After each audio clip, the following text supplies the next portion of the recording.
नगर उन्नयन मंत्री कृष्णचंद्र महापात्र को एक दाबीपत्र प्रदान करछु। सार दाबीपत्रटी आमर पढ़ी आउ विस्तार रूपे आम सहित बहुत समय देकी आलोचना करछंती। बस्ती बासिंदा जो मौलिक अधिकार रही सर्वनिम्न खाद्य वस्त्र बासगृह से आमर जो दाबी रही जे जो मैंने योग्य विवेचित से क्या घर दिज्व क्या जमी दिज्व क्या जगह दिज्व कर्मस्थली निकट में बासस्थान आ बस्ती आईन को कार्यकारी करने आमर जो प्रमुख दाबी थिला सार निश्चय कहते आशा भरोसा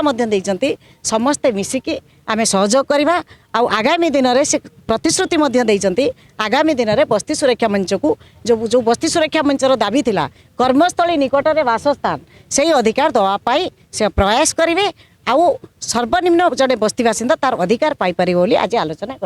सी ग्रीवेन्स दवाई आसते सरकार ग्रीवेन्स भी रखिंट विचार को नेबे एवं आगामी दिन में ये सरकार जो मोहन माझी को सरकार होती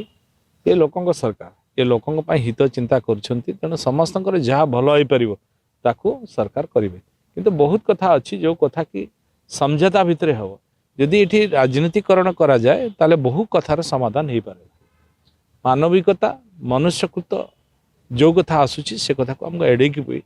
बहु कथा को लोकों हित दृष्टि चिंता करके पड़ो निश्चित भाव में ता सफल हम और आम सरकार मोहन माझी सरकार सदा सर्वदा लोकों सेवार अच्छा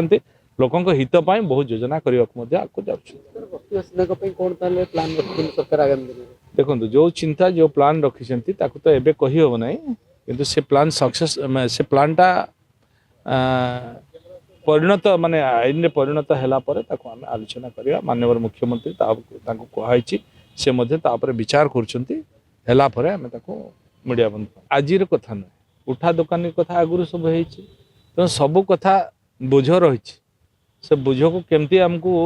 बही की ठीक जगह पहुँचा पड़ो तापाई आम सरकार चेष्टा कर सल्व करने उद्यम रखिंट।